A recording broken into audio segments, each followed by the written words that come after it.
hello, everybody. Happy Tuesday today. And this is Dr. Laurie Davis, and you're listening to the Dr. Laurie Davis Show, streaming live right now on E360 TV, our YouTube channel, Laurie Davis Show Host, and also on our Facebook page, Self Worth the Missing Link Superstar. So, Tuesdays, I was informed this morning by Mr. Ramin Moderi that this is our eighth show. Oh my gosh, I can't believe it.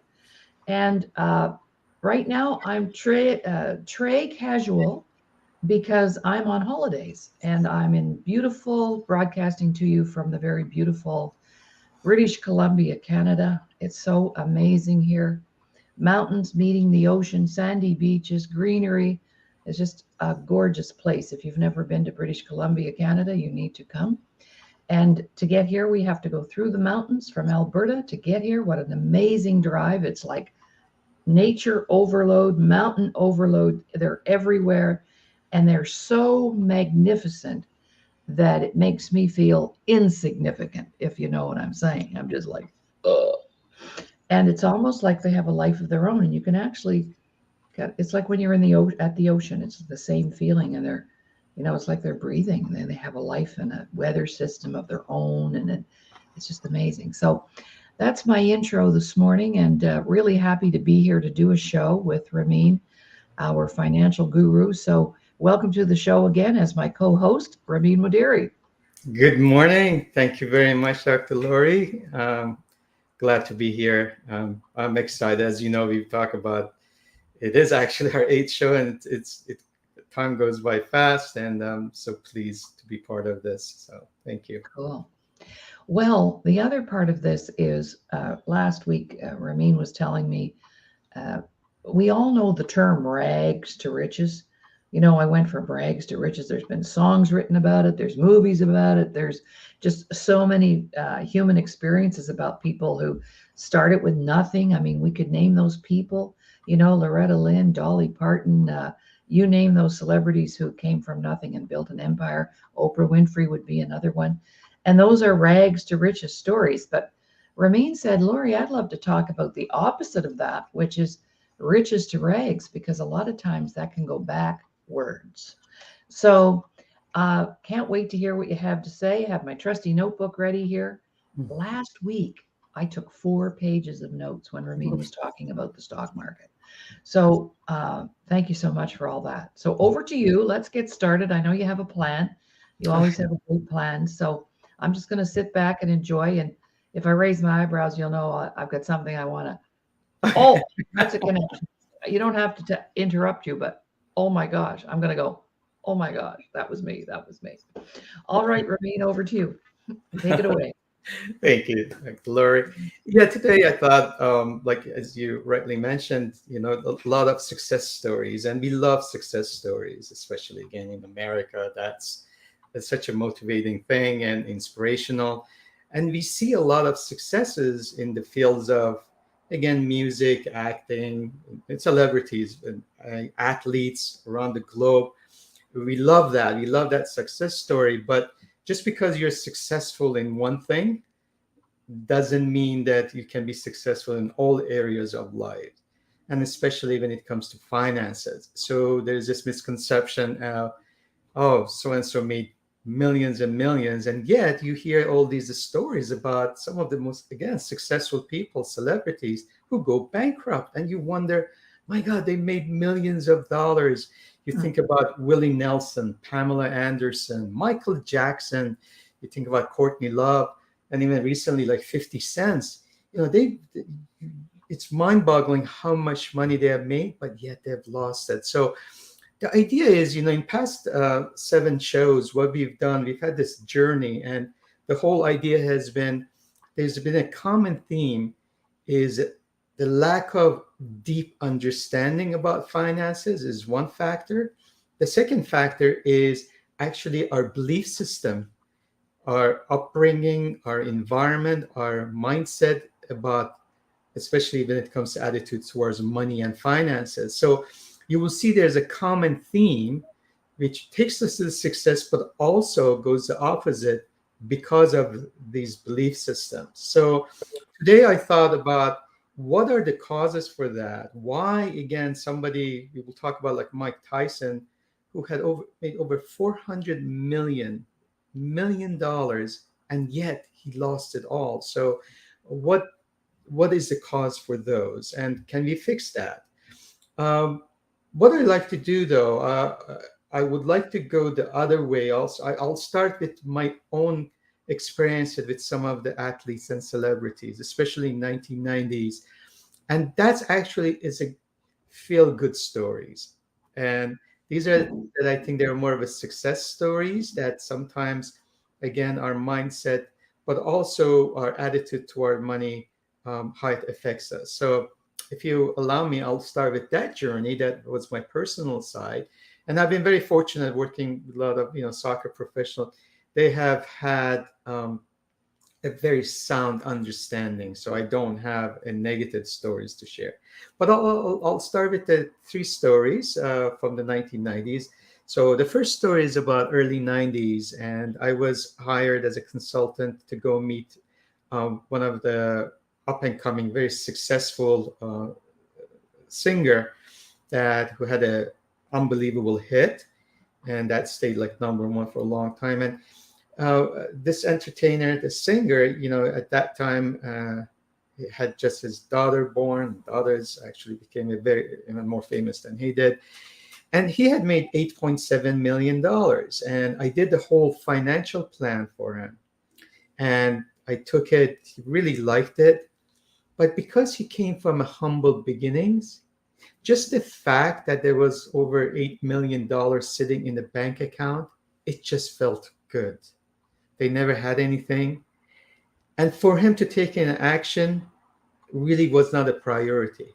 It was a more of a, I did this. And it was interesting. I did the plan and everything and find out like 2.5 years later, he did implement all that plan. But sometimes we have to be patient to digest that. Again, that one hit made him all this money. Sometimes it's like one movie makes us this success, or it could be a good contract as an athlete. So what happens is, again, at that time, we have to be patient. Like for me as an advisor, I had to just sit back and say, I have to understand that. Good news is he's done very well and he had a sound mind. It was a good upbringing. So he didn't blow the money away. So that was a good story, and that taught me a lesson. The second story is about actually a quarterback, a very successful quarterback in NFL. And he had a very strong faith where he came from. And he made a lot of money, but even in his 30s, when I met him, he still didn't own a house. He was renting a place. He still was very conservative and cautious to buy a house. Married a little later, but he also now he's one of the most successful business people, business athletes. He's retired, obviously now, a very successful quarterback, but his faith played a big role. So the money was just a means to achieve other things. So this is again a good feel story. So we'll see again how our again upbringing affects us. So he didn't have to go prove anything to anyone else. The third story is about a soccer player. He when I met him, he was playing for Manchester United, which is one of the it is the icon of football or soccer in the globe. It's number one, and he played for England's national team. And he came from a humble beginnings, and he had gotten a really good contract with Manchester United. But he also didn't want to invest. He just wanted to have the money in the bank account, and he just enjoyed knowing that he has achieved all this. And I knew his older brother who played also.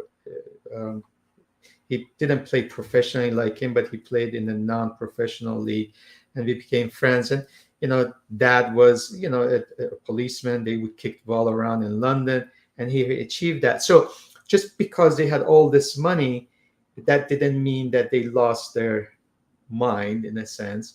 But even they didn't take actions either. So they sat tight. So sometimes when we come out to a large amount of money, what happens is really feel that we are in a dreamland, and is this really us? So sometimes you've seen in the movies, they have like this money and they just throwing the cash over there, in the bedroom like a feather. So it is hard to believe, but that's what you have to be patient. So that's the good side of things. And we've talked about the lottery winners, which again, I've had experiences with three of the lottery winners in 1980s in Connecticut. That's unfortunately it's like a drug. Most people, especially, this is by luck, really. It's not even the consequence of their actions. They really don't know what to do. And that's, again, it's like a drug. They go complete opposite. And we've talked about that, how majority of them, after 3 years, they have no pennies. And they are worse off mentally and financially than when they started. So that's, again, it goes back to the mindset. So I'm going to go to the other side. So we do see these successful people, they go and make um, tons of money. And what happens is they end up losing it all. So I'm going to give you, share four stories with you, the opposite side of things. So there's tons of stories, but one of my heroes when I was growing up, I loved, was watching tennis and Wimbledon, of course. So Bjorn Borg from 1970s, he was the most successful Wimbledon winner. And despite winning all that money that he made, he filed for bankruptcy. The Swedish tennis hero. And we will look at the causes of that. So he's one example.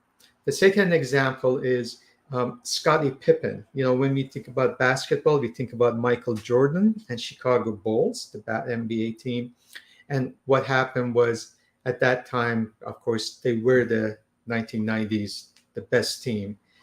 And Scottie Pippen had made over $120 million, and yet he lost it all.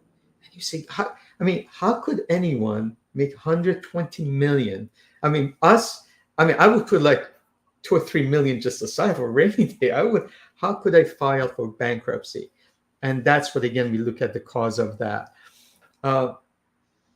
The Georgie Best, a lot of people who follow soccer, this is 1960s and 1970s. He was probably one of the greatest soccer players. We think about Pele, but Georgie Best was an Irish soccer player who played for Manchester United.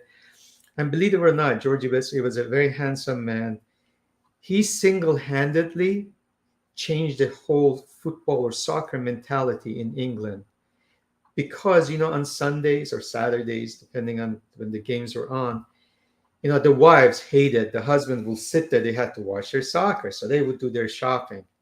Since Georgie Best came on TV, the wives will sit with the husbands, not going to shopping, to adore him. So he made over $100 million. He also played in the United States. He made over $100 million, and yet he died broke. And number one is obviously the biggest one is Mike Tyson, this heavyweight champion. And basically his story is he made over 400 million, had all these matches, had everything, but everything fell apart. And again, that goes to the mindset. So we'll dive in why these things happen, why these successful people lose it all. So I'm going to go over the causes. So here we can discuss why these things happen.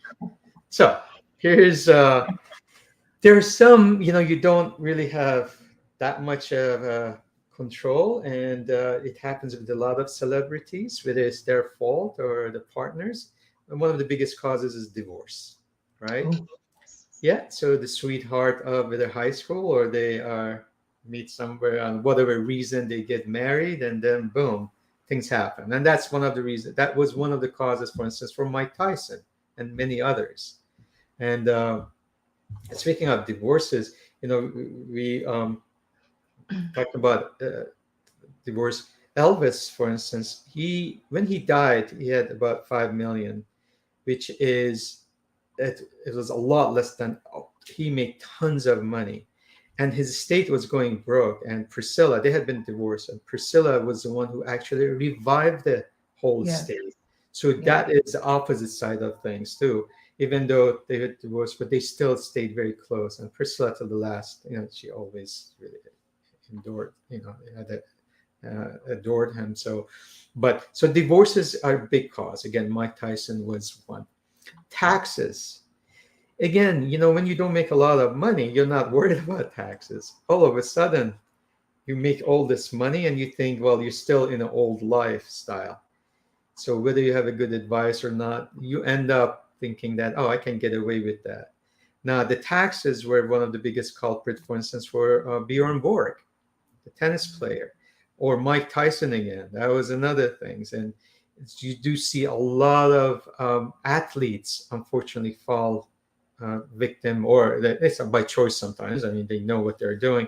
They think, well, government will be forgiving, but they're not. So taxes also play a role. So these are more mechanical things. The third thing is when you become rich, all of a sudden there are lawsuits. Oh, I'm gonna go and fall down in so and so's mansion. It's a lot easier to settle, right? So the lawsuit. So again, this is another mechanical thing. The fourth thing is a combination of things. Is the out of control spending.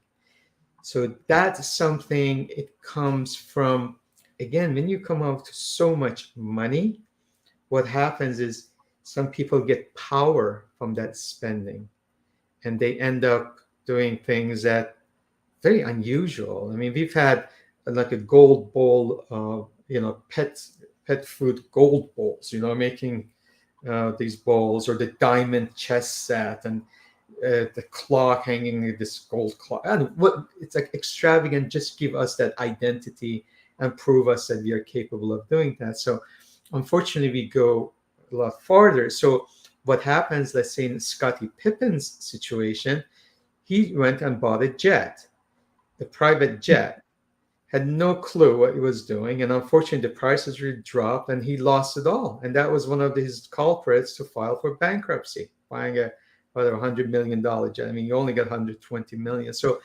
though they bought tons of cars, and it's just a collection of things. So that out of control is spending. The other thing is this, that the business decisions, they get unwise. They get into involved with the restaurants. They think, a lot of like people who get involved when they make a lot of money, let's say they're athletes, they're very good at what they're doing. They're very talented. And I don't know if we've spoken in the past, when we talk about intelligence, there's 7 different types of intelligences. So just because I have a high IQ, I'm good with math or science, doesn't mean I'm good with people, doesn't mean I'm good with as far as arts and music, and again understanding myself, or sports. So opposite goes the same thing. Just because I'm very good at sports doesn't mean I can understand other things. And that's unfortunately, it's, I think, our school system, our education system, they do not allow us to grow in all levels of creativity and intelligences. They focus on one or two. It's your grades, or if you're good athletes. And even when you're good athletes, they don't look at it as an intelligence. They look at, oh, I know. and that's a Mhm. shame. Or an artist, a musician. These are all intelligences. People who understand, as far as I call them, emotional quotient or social quotient, understand other people. They have empathy. That's an intelligence. People who are very much into understanding themselves. So these are all important things. Or people are visually intelligent. They see things three-dimensionally, like architects and artists. I mean, you think about Leonardo da Vinci, he's got multiple of intelligences, right? You see the combination of things. So unfortunately, when you're an athlete, you do have that intelligence, but sometimes you're not a very good entrepreneur.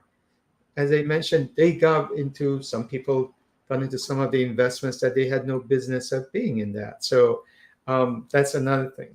The other part, it happens, it's unfortunately downfall of success. We call them hangers on. Hangers on are the people who are all around them, and they all oh, and because you have so much money, you end up and you don't really control what's going on. So unfortunately, the handouts and other things happen. But the biggest culprit, especially when it comes again with a quick success, we found out is a drug addiction, alcohol abuse, and of course, sex. Oh, if there are men, mostly happens with men, with women. So the same thing, Bjorn Borg was drugs. Mike Tyson was, he had the DUI, which everything happened. This is drugs. When again, you think of a lot of, I mean, other celebrities, it's all about addictions, not because sometimes it's not by choice, it's the stress and pressure that they have. And that takes them there. It's the escape. And unfortunately, these things are the main reasons. One of the other main reasons are, and that's what again, it comes to that, our audience, they have to really do their own education, understanding things. A lot of these celebrities have lost money because of their lawyers. They took the chunk of money from them, or they had bad advice. They had a lot of advisors came because of their own reasons rather than thinking for the well-being of the athletes. I've worked with, again, some athletes. One of them was a young man. He was drafted for NBA, for instance, for the basketball, and all of a sudden, the cousin becomes his investment advisor and tells him to do this and that. And then from, especially in the past, it has happened in 80s, 90s, used to happen a lot. People had no business just because you were good friends. All of a sudden they become your business partner, but become your advisors. And they make the wrong decisions, but because you have a lot of money, they think that, oh, you can afford to lose. That's okay. But unfortunately, those add up. In the, up to like 1990s, the agents, the sports agents, or again, the celebrities agents, they played a big role, but they didn't really have a background or education to do that.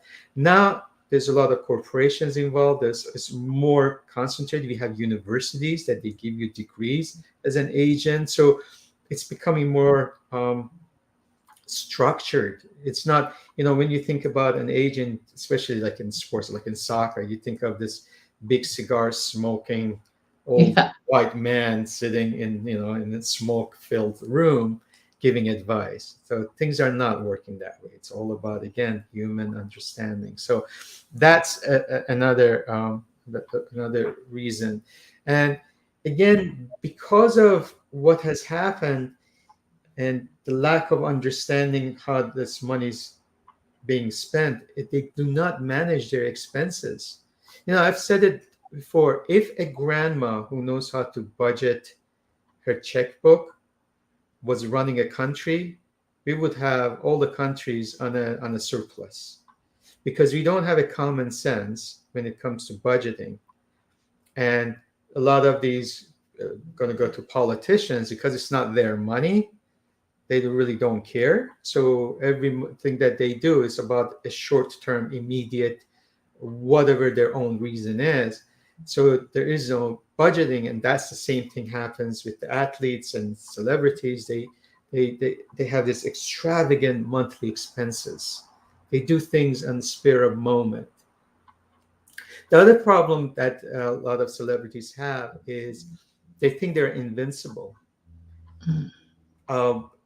A musician, is a singer, gets a one hit and that's it. They don't even think about the future. They think, well, I'm gonna be, and I'm you will done. see a lot of these one hit singer or athletes. They don't realize, life is very short for the athletes, and they can have one injury and they're done. So that invincibility plays a role in their mismanagement. And I mentioned again the poor financial advice from surrounding advisors. That's a big one. At the end of the day, it comes to anything that we do is about managing our finances, and that's the lack of understanding. And that's what we talk about deep learning. We've got to know from a young age. If they would have had that as a young age, we Mm. wouldn't have these problems right now. So it doesn't matter if you're managing $100, $100,000, or $100 million. The principles are the same, whether you're doing your individual, your family, your business, or the country or the company. It's the same. And uh, the other side, as I said, a lot of athletes, they think very short term because they think they're invincible. They don't realize is a long term. They have to really protect themselves. They have to, again, we talked about divorces, and but everything is pressure on them this moment, so they have to have that gratification. So, and uh, the other idea is they think that, well, yeah, I spend this money, if I lost it, I can always get it back. I can build my empire again, my career, I can do it. Unfortunately, it doesn't work that way, although some have done it. um, uh, when you go back to some of these, again, singers and actors, they've been like a yo-yo. They've lost all the, like you talk about, rigs to ratchets. I mean, ratchets to I mean, rags to riches, riches to rags, and they have this yo-yo. So um, now, one thing I have to mention also is from the external, we are putting all this on the celebrities, but also public has to take some accountability too.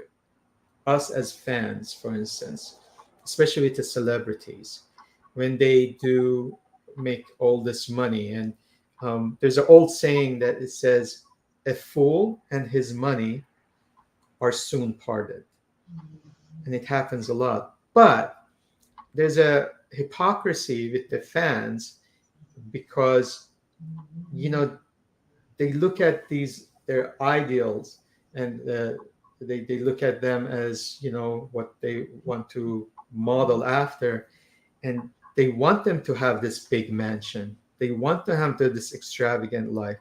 They're not supposed to wear the same clothes twice.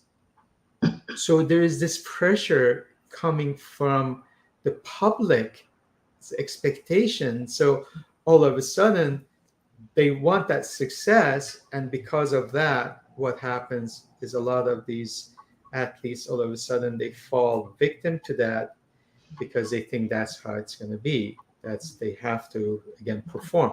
So therefore the life, they're always, because they're on the eye of the public, whether that's their success. So that also plays a role. So at the end of the day, it comes again, it's our belief system. And that's why I want to start with a good story. So there are success stories. And you just mentioned Oprah, for instance. I mean, she came from a very poor, obviously from poverty, and yet look where she is. She has, again, it was understanding herself and the journey that she had. And sometimes, we have one grandma or grandpa who played huge role in our lives. So it's not just about having, coming from a middle class or having coming from a wealthy family, we're going to be automatically successful. It's about the guidance we get. At the end of the day, it's all about common sense, which most of us lack, because we are so bombarded. We are so bombarded with so much information and so many variety of influences that even in our heart, when we believe something is not right, we still end up doing it just because of the presence and just the appearance, and that's what happens. And uh, unfortunately, again, we talked about the abuse. It's the drug abuse and alcohol abuse is huge. And unfortunately, what has happened, a lot of these celebrities, obviously, there's a there's a there's a they call them the group of 27. Age 27 is a huge age that a lot of, again, famous celebrities have either died or committed suicide. That 27 plays a role. And it's sad because we've been deprived of so much talent because of lack of management of self, and again, lack of understanding of the finances, letting other people influence us.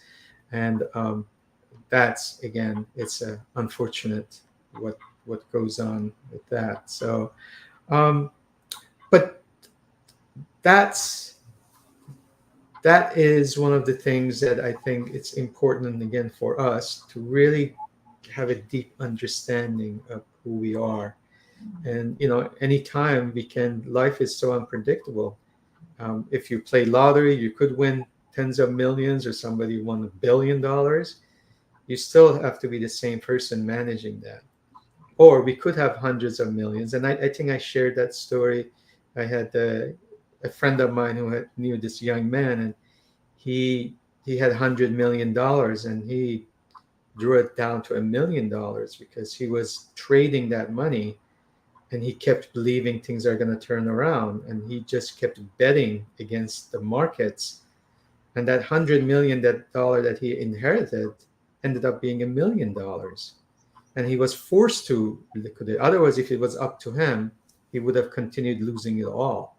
So the self-sabotage is in us because of, again, our belief systems in the past. So and that's the reason I think that the couple of shows we did on human behavior, as far as the behavior, finance, and biases, it affects us. It doesn't matter what wealth class we're in; it's always with us. So, and here we are, the celebrities. Mhm. So that's the story. I do have some stories about the lottery winners that I worked with also, but I'll be talking nonstop, so I'll listen for a few of some of your experiences. Well, I think I know that what you're saying can happen at all levels. I am personally one of those people who had it all, lost it all, had it all, lost it all. And when I look back at that experience, it wasn't millions and millions of dollars, but it was what I had. And when I look back at that, when you mentioned the word sabotage, which is self-destructive kinds of beliefs and behaviors, it's the sabotage. And I was one of those people, Ramin, who I could take something and get it. This is no longer the case, by the way, but in the past, I would get something right, build it, build it, build it, get it to the finish line, and then drop the ball, so to speak. And that was all about me and my lack of feeling that I deserved the success. So if you think about some of our older celebrities, like when you talk about Elvis and Johnny Cash and Jerry Lee Lewis and that whole gang in that vintage, um, they all had struggles with the addictions, which ultimately sabotaged their success. George Jones, some of them came back and were able to recoup and regroup. But to me, that was all about that sense of or lack of feeling worthy. Mhm. Oh my gosh, all of a sudden I'm a superstar. When did that happen? And we called it back in the day, if somebody had a hit single, we called it like a one night wonder. And maybe that's the only song they ever recorded, but it made them tons of money at the time. So in my world, usually when we are busy sabotaging, that's a reflection of our low self worth, and it's a low self worth behavior. Mhm. And so on that, I wanted to comment. And also belief systems. If we look at, what did mom teach us about money? What did dad teach us about money? What did school teach us about money? There was never anything in there about managing anything, whether it was like you said, your $100 or your $1 million. And so most of us, not you, of course, because you stepped into that field to become educated, but most of us lack not the intelligence so much, but the education of knowing how to do things differently, how to do things better. Um, and so we avoid what we fear. So if we have a lot of fear around money, that there's never going to be enough, that there's a sense of operating out of a place of lack, uh, belief systems, things like our parents said, money doesn't grow on trees, and like you said earlier, save some for a rainy day. None of these things are about wealth accumulation. They're all about poverty. And so there's been a lot of poverty programming as it relates to money. That's been my experience with clients and myself and in my own world. It wasn't really, even though my dad was a finance person, we didn't learn any. He didn't teach us much, because money was not to be discussed as a child or as a teenager. It was like a taboo topic. You weren't allowed to talk about it. So those are just some thoughts that were coming up for me as you were talking. And certainly the other thing around the addictions, I come from a town that it's a small town, but during the oil booms, there were more millionaires per capita in the town where I live than any other location in Canada. Can you believe that? And you've been there, so you know the kind of town I'm talking about. Imagine, because also when you have lots of money, you can afford the drugs, and you can afford the addictions, and you can afford the prostitutes, whatever it is. Money's not an issue, right? So, and then they tended to have, I don't know if you've ever heard the term trophy wife, but it's a term that's used to describe, someone who is totally decadent and extravagant and expects him to pay for everything. And he does. And, that was not my experience, but I see that a lot in where I live. And so it's so many, what shall I say? There are so many veils to this thing. And so you and I are working to help people overcome that and get them the information they need. And it's like in some of our communities right now, there is money, but it's poorly managed, or there's corruption involved, and the people who really need it aren't getting it, that type of thing. So those are just some of my thoughts that I was connecting to as you were speaking and I was listening to. Yeah, the reasons. Back to you. What else have you got? Well, it's interesting that you mentioned about trophy wives. There's also trophy husbands too. You think about Absolutely. Yes. Elizabeth Taylor, Jaja Gabor. I mean, you got quite a few of the other side of things too. So Thank you it for goes that. both Yeah. ways. So Thank you for that. I forgot about that. yeah. So success unfortunately brings and unwanted consequences. So um, I think I've shared it a little bit before, but I want to share it. I think talking about not again most of the time, a lot of these celebrities is because of the hard work. We don't see that. We don't see. We think, oh, they got lucky. Well, we don't know how many rejections they got, or even athletes. It's they're persistent. Worked hard. We don't realize for hours and hours they practice.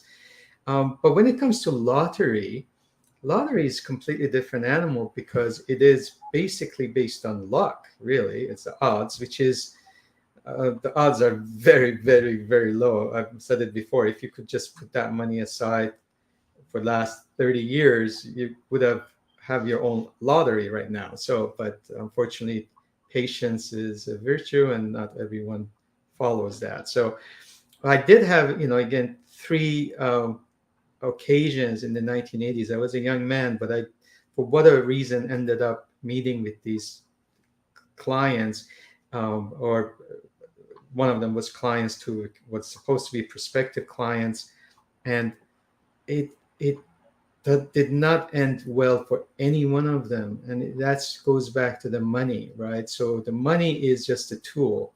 It's who we are is creates that destination, and that's the first experience I had was with a young couple, lived in a farm land or a farm town in Connecticut, and they were getting married. They were the fiancés, and they won and the lottery, but whatever relation was that the girl committed suicide, and then the fiancé could not see that, and 6 months later he was dead.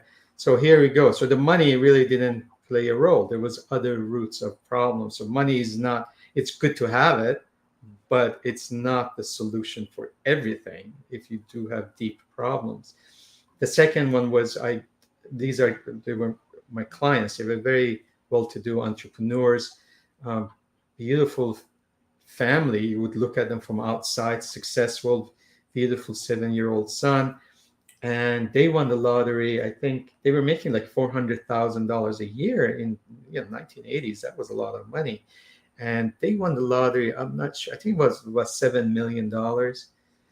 But winning that brought the root causes of their problems. The husband was alcoholic, abusive, and with this, it just the wife left. There was 7-year-old beautiful son, and he was in the middle of the whole thing. So the whole family fell apart. The business they had to get rid of, and that was, again, I'm not saying money is the root of the. That's what the unfortunate thing is. They think no, the root of problem was there already. It just brought to the surface.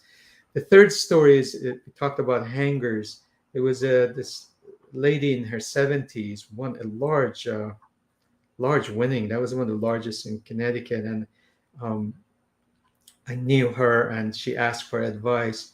Unfortunately, she got so much pressure from the family, everyone, the friend, everybody expected her to take care of them. By that time, she ended up, having a heart attack, and she passed away. So just having those winnings, that didn't mean that it made them happy, or um, whether it was external or internal. So she wished that she never would have won. So sometimes we have to um, think twice about what we wish for. So this all goes back, if you have a sound mind, good belief system, good mindset, good management of things, that's the beauty of it. You can make it grow, you can help so many other people. When you're not in control of it, when you're passive, then your situation dictates life to you. And that's what, like you just correctly mentioned. Now, if you had a little tendency for addiction, now you have all the money. That's the route we'll take. Don't have to worry about finances. Talking about spending money on, um, you mentioned like prostitutes, or the opposite. It could be male or female prostitutes. And unfortunately, that brings the things that it before you had that restriction, you were controlling yourself, but it was there, and this just helped it bring back. So it goes back again. I think it's the youth education. I mean, the sooner we can start teaching everyone about understanding themselves, about understanding how to take care of the finances, what is really investments, what is the purpose of money, I think that helps us individually, families in the future, and the communities, because our communities are a collection of individuals. So, and that's what we've talked before. System doesn't really like that. System, the economic system that we are living in, they do not promote this. If they like the chaos, they like the spending, and that's how our economy runs. So, um, and that's which is unfortunate, but we are working on that. One individual, one young person, or one, doesn't have to be just at this time, anyone at the time. We gotta help to change that. So. Mhm. One of the hardest things to do is to change a person's core belief system. That requires work. So many people are not interested in doing that kind of work. And I just spoke with a client this morning, and she said to me, "Does anybody ever, take more than one program with you at a time?" And I said, "Of course." It's kind of like going to the gym. If you sign up to go to the gym, you make a commitment to go 3 times a week, 5 times a week. And I've had lots of clients who were in a workshop with me every day of the week because they were working diligently on that core belief system that's like uh, just as hard a work as if you went to the gym physically every day and bench pressed and ran and did your cardio and all that kind of Right. stuff. It's the same level of commitment and hard work. A lot of people don't understand that in order for their life to be different, and in our case, we're talking financially, but we're not only just talking financially, Yeah. because if we can get that in order, then that will impact the rest. emotionally, family relations, all business, everything. It affects everything. So that is what we're looking for, people who actually want to do that. And if you're not interested in doing that, well, then we're of no value to you whatsoever. But if you're looking to make your life different than it is right now, you and I have collaborated with your years of experience, my years of experience, your years of work, my years of work, and put it together. And it's like fire and oil when you get it working together. So our whole mandate is how closely connected is health and wealth? Well, you have those two things going for you. You've got everything. Right now, you can be as sick as a dog and have more money than God, but that may not help you, Right. right? Or maybe you're in an unhappy relationship and you have more money than God. That's not working either. So it has to be a shift in the core belief system that you're worth it, that you are worthy of a great and incredible life. And that's what Ramin and I are working on. But we had a lot of work to do on ourselves first before we could get there. And I've been doing that. You've been doing that. So, anything else you'd like to say about what we're about to offer? And if you want to change your wealth and your health, then this is who you call Ghostbusters. This is our show, and we can plug ourselves, right? Go ahead, Ramin. How closely connected is health and wealth? What do you Oh, know it's about absolutely. It is. One goes without, doesn't go with the other one without the other one. So, again, I've probably used this before, so I apologize or repeat it. But, we spend all our life losing our health to build the wealth, to have that wealth to regain our health. it? So, what is the sense? That sounds a So, little crazy. we have to do both. And again, if you can manage that, and again, we emphasize, we talk about health, and I've said it before, it's not just physical health, it's emotional health, it's our mental health. And I've said it again, as far as spiritual health, I truly believe in that. So these four corners of health, they are all complementing each other. Doesn't go, you could have the greatest health physically, but mentally not be out there, or emotionally, and it's like your heart could be in the wrong place. So no, you need to have all of those. And unfortunately, again, like you just mentioned, sometimes it's a hard work, but God has created us, given us the time, and we have this beautiful life to take advantage of it. And it's never too late. I don't care if you're 10 years old or you're 80 years old. We only know how much time, I mean, God knows how much time left. So you could live to be 100. So every day is it's a gift. So, and then wealth comes the consequences of, again, um, understanding of ourselves and what our goals are, which becomes our motivational factors. So, Mhm. but it is, again, it's lack of deep understanding how the finances work that created this problem with a lot of bankruptcies, for instance. And of course, United States bankruptcies are not very difficult. Some countries it's very difficult to do. So here is a good way of out. So um, sometimes they use that as excuse, but generally, you shouldn't go from 150 million to zero. It just doesn't. Yeah, you got to go. What's wrong with this picture? It is Right? absolute. It happens more often than not, and that's the reason. A couple of weeks ago we talked about my favorite movies, and I Yes. mentioned about the human nature. We talk about the greed, and you're talking about sometimes we don't want to face that, and all of us have that to some degree. It's managing that, and that was, and again, from rags to riches and from riches to Mhm. rags in these movies. That was a common theme. Again, you could see there was drugs, alcohol abuse, sex, um, again, self-sabotaging, lying and cheating and other things Yeah. came with Yeah. it. So unfortunately, it opens the doors for other things rather than really have a sound mind and a plan. So that's we are offering. We want to Yeah. offer a sound plan with a sound mind and belief system. Cool.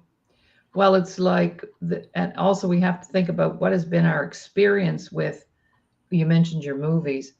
The only time many of us have ever seen a stack of money in one place would be in a briefcase, and I've mentioned this before, on the hood of a car during a drug deal. So when you're young and impressionable and you're watching those things, you're thinking, well, that might be the only way I could have a pile of money to start with, you know? So we have a lot of mixed messages around money, and many of us have not a very good relationship with money. And that has nothing to do if we have it or we don't have it. We could have it and have a poor relationship with it. We may not have it and have a poor relationship with it. Right. So I I'm all for expanding our relationship with money. Yeah. And Zig Ziglar said one time, "Oh, money's not cold. It's not hard. People talk about cold, hard cash. Oh no," he said. "Cash is warm and it's fuzzy and it's friendly and it can bring you lots of happiness as long as you're helping enough other people get what they want. You'll get what you want." Right. And I loved him. I met him in person and Me he was an too. Yeah. amazing motivator. Yeah. So our time is winding up. Over to you just for some words of encouragement. You're going to be traveling for the next couple of weeks, so we're Yeah. going to miss you. And I may bring in maybe a substitute. I don't know. We'll see. And for our Money Matters on Tuesday, I can do a solo on that myself, but we will miss you for the next couple of weeks. I'm away this week, but our show was scheduled, so we decided to go for it. And so we wish you safe travels, and we'll be back in a couple of weeks. That'll be great. And looking forward to our future conversations. So, my guest host today, Ramin Modiri, you've been listening and watching the Dr. Laurie Davis Show here on WWWE360 TV. You can go in there and catch the show after the fact. All of our shows are archived in there. So if you want to go in and check out other shows that Ramin and I have done on finance, just look for that. It's a Tuesday, usually on a Tuesday. And also check out our YouTube channel. Just search Laurie Davis Show Host. And also presently we're streaming live on Self-Worth the Missing Link Superstars Facebook page. The only thing we ask our viewers to do is to please share the show. And if you have a story to tell, please contact me directly, because we're always looking for interesting people to be on our shows. And I'm sure that Ramin and I'll be inviting some people to join us down the line. So please contact me if you wish to be on the show, if you have a story to tell and you want to share that with other people. So anything else to say, Ramin, before we go, or shall we call it a day here? No, it's always was a pleasure to be here, and it's never too late to start anything. It's just we learn from other people's experiences and mistakes they've made. So as a human, we all make mistakes, but we just want to learn from them, and that's what our goal is. So, and anything is possible, good or bad. So yeah, but I'm gonna miss you. I'll be back in after 2 weeks, and I'll hope everyone will have a wonderful week ahead. And Okay, thank you so much. All righty. Well, let's wave goodbye, and please treat yourselves to recorded shows for the rest of the week. They're scheduled and in there, as I'm on a week's holiday as well. So we'll be back live next week. So take care and enjoy this good weather if you're living in the Great North, because if we could bottle this up, we'd make $1 million and sell it in the winter. All right. Bye for now. Okay. Bye-bye. Thank you.